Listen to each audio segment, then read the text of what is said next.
ദുബായിൽ നിന്ന് ഷിനോജ് ഷംസുദ്ദീൻ കൂടി ചേരുന്നുണ്ട്. ഷിനോജ, ഇവിടെ SCR നടപടികളൊക്കെ നടക്കുമ്പോൾ ഈ പ്രവാസികൾ എല്ലാവർക്കും ഇവിടെ എത്തിച്ചേരാനും എന്യൂമറേഷൻ ഫോം കൈപ്പറ്റാനും അത് ഫില്ല് ചെയ്ത് നൽകാനും ഒന്നും കഴിഞ്ഞിരുന്നില്ല. അവരുടെ മുന്നിലുള്ള ഏക വഴി എന്ന് പറയുന്നത് ഓൺലൈനായി അപേക്ഷിക്കുക എന്നത് മാത്രമാണ്. പക്ഷെ നോക്കൂ, ഈ പുതിയ പാസ്പോർട്ട് കൈവശമുള്ളവർക്ക് അതിന് പോലും സാധിക്കുന്നില്ല എന്നതാണ് സാഹചര്യം.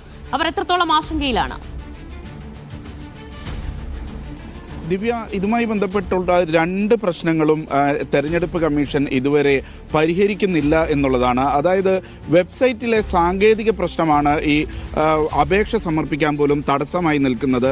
അത് പരിഹരിക്കാൻ പോലും തെരഞ്ഞെടുപ്പ് കമ്മീഷൻ തയ്യാറാവുന്നില്ല എന്നുള്ളതാണ് വലിയ ആശങ്ക സൃഷ്ടിക്കുന്നത്. നേരത്തെ പറഞ്ഞ പോലെ ഈ ജനിച്ച സ്ഥലം അടയാളപ്പെടുത്താനുള്ള സൗകര്യമില്ല. വിദേശത്താണ് പല പ്രവാസികളുടെയും കുട്ടികൾ ജനിക്കുന്നത്, വിവിധ രാജ്യങ്ങളിലാണ്. അവരുടെ ജന്മസ്ഥലം രേഖപ്പെടുത്താനുള്ള സംവിധാനം നേരത്തെയില്ല. ഇത് ഉന്നയിച്ചിരുന്നു പലവട്ടം തെരഞ്ഞെടുപ്പ് കമ്മീഷന് മുന്നിൽ. പക്ഷേ അത് ഇതുവരെ പരിഹരിച്ചിട്ടില്ല. അതിനിടയിലാണ് കഴിഞ്ഞ മാസം മുതലാണ് 2 ഇംഗ്ലീഷ് അക്ഷരങ്ങളുള്ള ഡിജിറ്റൽ പാസ്പോർട്ടുകൾ ഇഷ്യൂ ചെയ്യുന്ന നടപടി വിദേശത്തെ എംബസികളും അതേപോലെ തന്നെ കോൺസുലേറ്റും ആരംഭിച്ചത്. ആ പാസ്പോർട്ടുകൾ പ്രവാസികൾക്ക് ലഭിച്ചു തുടങ്ങി. ആ പാസ്പോർട്ട് വെച്ചിട്ട് വോട്ടിന് അപേക്ഷിക്കുമ്പോഴാണ് ഇപ്പോഴുള്ള സാങ്കേതിക പ്രശ്നം ഉടലെടുത്തിട്ടുള്ളത്. അതായത് 2 അക്ഷരങ്ങളുണ്ടാകും അവരുടെ പാസ്പോർട്ട് നമ്പർ. പക്ഷേ ആ വിവരം ഇപ്പോഴും തെരഞ്ഞെടുപ്പ് കമ്മീഷന് മനസ്സിലായിട്ടില്ല, അല്ലെങ്കിൽ ആ വെബ്സൈറ്റിൽ പുതിയ അപ്ഡേഷൻ അത് വന്നിട്ടില്ല എന്നുള്ളതാണ്.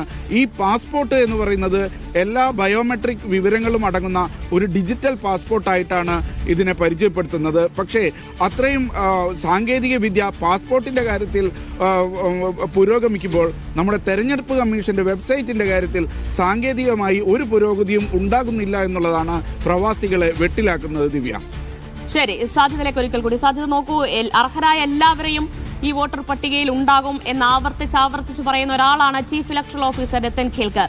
ഈ പ്രതിസന്ധി സംബന്ധിച്ച് നമ്മൾ അദ്ദേഹവുമായി ബന്ധപ്പെട്ടപ്പോൾ എന്തെങ്കിലും മറുപടി ലഭിച്ചിരുന്നോ? ഈ രത്തൻ കേൽക്കർ എന്ന ചീഫ് ഇലക്ടറൽ ഓഫീസറും ഇതിനുവേണ്ടി ശ്രമിക്കുന്നുണ്ട് എന്ന് വേണം നമ്മൾ മനസ്സിലാക്കാൻ. പക്ഷേ കേന്ദ്ര തെരഞ്ഞെടുപ്പ് കമ്മീഷനാണ് ഇതിന് ഒരു പരിഹാരം കാണേണ്ടത്. ഇതിൽ വളരെ ചെറിയ, ഇത്രയും വലിയൊരു വെബ്സൈറ്റ് ഈ തയ്യാറാക്കിയ തെരഞ്ഞെടുപ്പ് കമ്മീഷന് ഈ എവിടെ ജനിച്ചു, പ്ലേസ് ഓഫ് ബർത്ത് ഇന്ത്യക്ക് പുറത്ത് എന്ന് ഉള്ള ഒരു ഓപ്ഷൻ കൊണ്ടുവരുന്നതിനോ, ഇല്ലെങ്കിൽ ഈ ബയോമെട്രിക് പാസ്പോർട്ടിന്റെ അടിസ്ഥാനത്തിലുള്ള നമ്പർ അടിക്കുമ്പോൾ അതും കൃത്യമായി പോകുന്നതിനോ ഉള്ള ഓപ്ഷൻ കൊണ്ടുവരുന്നതിനും പ്രത്യേകിച്ച് വലിയ സാങ്കേതിക പ്രശ്നങ്ങളോ ചിലവോ ഒന്നും തന്നെ ഇല്ല. ഇത് ഈ കേന്ദ്ര തെരഞ്ഞെടുപ്പ് കമ്മീഷൻ അത്രമാത്രം വളരെ നിസ്സാരമായാണ് കാണുന്നത്, ഗൗരവത്തിൽ കാണുന്നില്ല എന്ന് വേണം ഇതിൽ മനസ്സിലാക്കാൻ. കാരണം ഇവിടെ കേരളത്തെ സംബന്ധിച്ചിടത്തോളം ഓരോ നാട്ടിലും പ്രവാസികളുണ്ട്, ഓരോ പ്രദേശത്തും നിരവധി ആളുകൾ ഇപ്പോഴും വിദേശത്ത് ജീവിച്ചുകൊണ്ടിരിക്കുന്നുണ്ട്. അതുകൊണ്ട് ഈ BLOമാർ മുതൽ ഈ ഡെപ്യൂട്ടി കളക്ടർമാരും അതിനു മുകളിലുള്ള ഉദ്യോഗസ്ഥരും എല്ലാം തന്നെ ഈ വിഷയം അറിയിക്കുന്നുണ്ട്. ഈ മുഖ്യ തെരഞ്ഞെടുപ്പ് ഓഫീസറും ഈ തെരഞ്ഞെടുപ്പ് കമ്മീഷനെ ഈ വിഷയം അറിയിക്കുന്നുണ്ട്. പക്ഷെ തെരഞ്ഞെടുപ്പ് കമ്മീഷൻ ഗൗരവത്തിൽ ഈ കാര്യങ്ങളെ കാണുന്നില്ല. സാധ്യത ബഹുഭൂരിപക്ഷം പ്രവാസികളും ഈ പുതിയ പാസ്പോർട്ട് കൈവശമുള്ളവരായിരിക്കുമോ?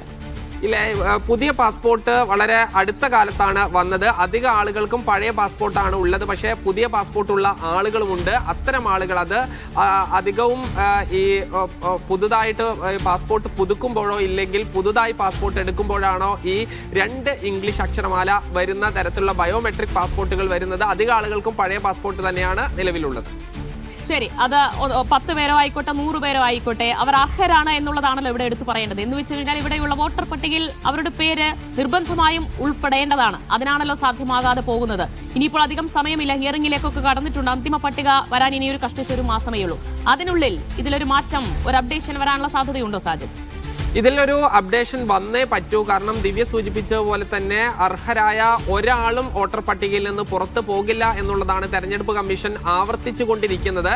പക്ഷേ ഏറ്റവും പ്രാഥമികമായി ചെയ്യേണ്ട കാര്യങ്ങൾ പോലും ചെയ്യുന്നില്ല. ഇതിന്റെ ഏറ്റവും വലിയ സാങ്കേതിക പ്രശ്നം നമ്മൾ നേരത്തെ, അതായത് 1 മാസങ്ങൾക്ക് മുൻപ് സൂചിപ്പിച്ചാണ്. അതായത് തെരഞ്ഞെടുപ്പ് കമ്മീഷൻ എല്ലാവരോടും പറഞ്ഞിരുന്നത് നിങ്ങളുടെ ഏത് ബന്ധുവിനെ, അത് സഹോദരങ്ങളോ അമ്മാവനോ അമ്മായിയോ ആരെ വേണമെങ്കിലും ഉൾപ്പെടുത്താമെന്ന് പറഞ്ഞ് അങ്ങനെ കൊടുത്ത ആളുകൾക്കാണ് പിന്നീട് അച്ഛൻ, അമ്മ, മുത്തശ്ശൻ, മുത്തശ്ശി എന്ന ഓപ്ഷൻ അല്ലാതെ ഈ കൊടുത്ത ആളുകൾക്കെല്ലാം തന്നെ ഹിയറിംഗ് വന്നൊരു സാഹചര്യം ഉണ്ടായി. ഇപ്പോൾ പ്രവാസികളെ സംബന്ധിച്ച് അവർക്ക് ഇന്ത്യക്ക് പുറത്ത് ജനിച്ച ആളുകൾക്ക് അപേക്ഷിക്കാൻ പോലും കഴിയാത്ത ഒരു പ്രതിസന്ധിയാണ് ഉള്ളത്. ഇതുകൂടാതെ പുതിയ പാസ്പോർട്ട് ഏറ്റവും അത്യന്താധുനിക സംവിധാനം ഉപയോഗിച്ചുള്ള വിവരങ്ങൾ അടങ്ങിയ പാസ്പോർട്ടാണെന്ന് പറയുന്നു. പക്ഷെ ആ പാസ്പോർട്ടിന്റെ നമ്പർ പോലും തെരഞ്ഞെടുപ്പ് കമ്മീഷന്റെ വെബ്സൈറ്റിലേക്ക് അടിക്കാൻ കഴിയുന്നില്ല, അത് വഴി അപേക്ഷിക്കാൻ കഴിയുന്നില്ല എന്നൊരു പ്രശ്നമാണുള്ളത്. സാജിദാണ് വിവരങ്ങൾ നൽകിയത്. ഷിനോജിലേക്ക് ഒരിക്കൽ കൂടി. ഷിനോജ്, നോക്കൂ, അവിടെ ഈ വിഷയത്തിൽ മലയാളി സംഘടനകൾ, പ്രവാസി സംഘടനകളൊക്കെ ഏതെങ്കിലും തരത്തിലുള്ള ഇടപെടലുകളൊക്കെ സജീവമാക്കുന്നുണ്ടോ? എല്ലാ പ്രവാസി സംഘടനകളും SIR-മായി ബന്ധപ്പെട്ടിട്ടുള്ള ഹെൽപ്പ് ഡെസ്കുകൾ തുറന്നിട്ടുണ്ട്. പക്ഷേ ഇത്തരം പ്രശ്നങ്ങളിൽ അവർ ഹെൽപ്ലെസ് ആണ് എന്നുള്ളതാണ് ഏറ്റവും വലിയ പ്രശ്നം. കാരണം ഇത് അടിസ്ഥാനപരമായി പരിഹരിക്കേണ്ടത് തെരഞ്ഞെടുപ്പ് കമ്മീഷനാണ്. ഇനിയുള്ള ദിവസങ്ങളിൽ ഇത് രൂക്ഷമാകാനാണ് സാധ്യത. കാരണം ഇനി മുതൽ പുതിയ പാസ്പോർട്ട് നൽകുന്നതെല്ലാം ഡിജിറ്റൽ പാസ്പോർട്ടുകളായിരിക്കുമെന്നാണ് എംബസി അറിയിച്ചിട്ടുള്ളത്. എല്ലാ പാസ്പോർട്ടിൻ്റെയും നമ്പർ ഈ അക്ഷരത്തിൽ, ഇംഗ്ലീഷ് അക്ഷരത്തിൽ 2 ഇംഗ്ലീഷ് അക്ഷരങ്ങളുള്ള നമ്പറായിരിക്കും തുടങ്ങുന്നത്. അത് രേഖപ്പെടുത്താൻ സൗകര്യമില്ലാതെ ഇനി പുതിയ പാസ്പോർട്ടിലുള്ള ആർക്കും വോട്ട് രേഖപ്പെടുത്താൻ കഴിയില്ല എന്നുള്ളൊരു അവസ്ഥയാണ് നിലവിലുള്ളത്. അത് പരിഹരിക്കപ്പെടാതെ ഈ പ്രശ്നത്തിന് ശാശ്വതമായ ഒരു പരിഹാരം കാണാൻ കഴിയില്ല. കൂടുതൽ പേർ വോട്ടർ പട്ടികയിൽ നിന്ന് പുറത്തു പോകുന്ന സാഹചര്യമാണ് ഇത് പരിഹരിച്ചില്ലെങ്കിൽ ഉടലെടുക്കുക എന്നുള്ളതാണ് വലിയൊരു പ്രശ്നം. ദിവ്യ.